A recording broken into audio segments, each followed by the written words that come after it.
તો રાજ્યના ખૂણે ખૂણેથી ભગવાન જગન્નાથજીની રથયાત્રા નીકળી રહી છે।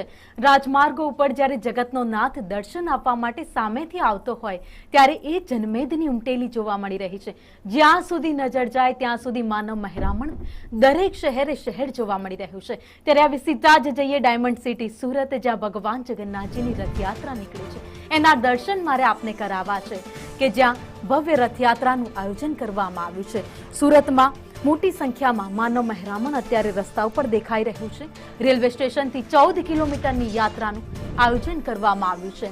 જહાંગીરપુરા ઇસ્કોન મંદિરથી આ ભવ્ય રથયાત્રા યોજાઈ રહી છે। ઇસ્કોન મંદિરની યાત્રામાં અત્યારે જય જગન્નાથના નાદ ગુંજી ઉઠ્યા છે અને વાતાવરણ ભક્તિમય બનેલું છે।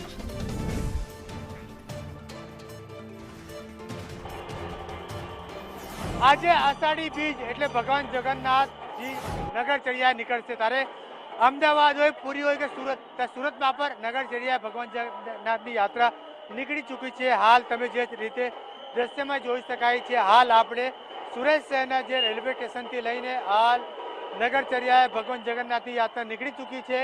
જે જહાંગીરપુરા વિસ્તારમાં આવેલ છે ઇસ્કોન મંદિર દ્વારા આ આયોજન કરવામાં આવ્યું છે। કુલ 14 કિલોમીટરની આ યાત્રા છે। તમે સીધા દ્રશ્યમાં જોઈ શકો છો, મોટી સંખ્યામાં અહીં ભક્તો ઉપસ્થિત છે। તે ઉપરાંત ચુસ્ત પોલીસ બંદોબસ્ત પણ ગોઠવવામાં આવ્યા છે। 1 વર્ષ સુધી ભગવાન જે છે મંદિરમાં બિરાજે છે અને ત્યારબાદ આજે ભગવાન નગરચર્યા યાત્રા નીકળ્યા છે। ભક્તોમાં ઉત્સાહનો માહોલ જોવા મળી રહ્યો છે।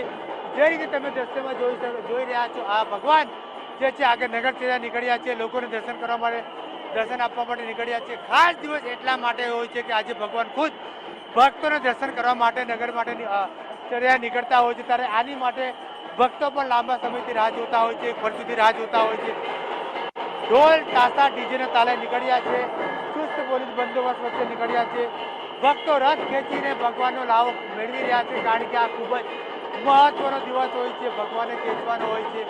ત્યારે ખાસ કરીને વાત કરવામાં આવે ત્યારે આ વખતે સુરત શહેરના કુલ 7 જગ્યાએ આ ભગવાન જગન્નાથની યાત્રાનું આયોજન કરવામાં આવ્યું છે। તેમાં ખાસ કરીને જે કતારગામની યાત્રા હોય છે, ઇસ્કોન મંદિરની યાત્રા હોય છે, જે પરંપરાગત છે, વર્ષોની છે, મહત્વની બાબત હોય એમ કહેવામાં આવે કે આખા દેશની સૌથી મોટી યાત્રા જે પુરીને કહેવામાં આવે છે, બીજા નંબરની અમદાવાદની કહેવામાં આવે છે, ત્રીજા નંબરની સુરતમાં અને ચોથા નંબરની એક જે છે મુંબઈની પણ કહેવામાં આવે છે। પરંતુ હાલ આપણે સુરત શહેરના આ જે ત્રીજા નંબરની જે દેશની યાત્રા છે ત્યાં આપણે જોઈ શકાય છે સ્ક્રીન ઉપર ભગવાન નગરચર્યા યાત્રા જ્યારે નીકળ્યા છે ત્યારે ભક્તો તેમનો લાવો લેવા માટે પડાપડી પણ જોઈ રહ્યા છે। ત્યારે તે પ્રકારનું આયોજન કરવામાં આવ્યું છે। કોઈ અચેન્ય ઘટના ન બને તેની માટે ચુસ્ત પોલીસ બંદોબસ્ત ગોઠવવામાં આવ્યો છે। ચુસ્ત પોલીસ બંદોબસ્ત વચ્ચે ભગવાન જે છે નગરચર્યા નીકળ્યા છે।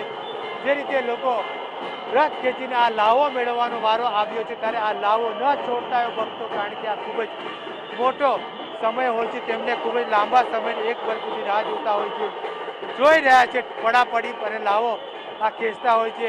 ઢોલ તાશાના તાસે અહીંથી ભક્તો જે છે તે રથ ખેંચી રહ્યા છે અને આ લાવો ના ખેંચવા હોય અને તારે માટે આ ભગવાન જગન્નાથની યાત્રા નીકળી છે। સુરતની આ સૌથી મોટી યાત્રા કહેવામાં આવે છે। 14 કિલોમીટરની આ યાત્રા જે અત્યારે બપોરે 3 વાગ્યાથી નીકળી છે અને હાલ સુરત શહેરના જે છે સરા દરવાજા ખાતે પહોંચી છે અને રાત્રે 9:30-10 વાગે ઇસ્કોન મંદિર ખાતે પહોંચશે અને ત્યાં ભગવાન જે છે વિરાજમાન થશે, ત્યારબાદ આરતીનું થશે। કેમેરામેન અજય પટેલ સાથે જયેન્દ્ર પાંડે, સંદેશ સુરત।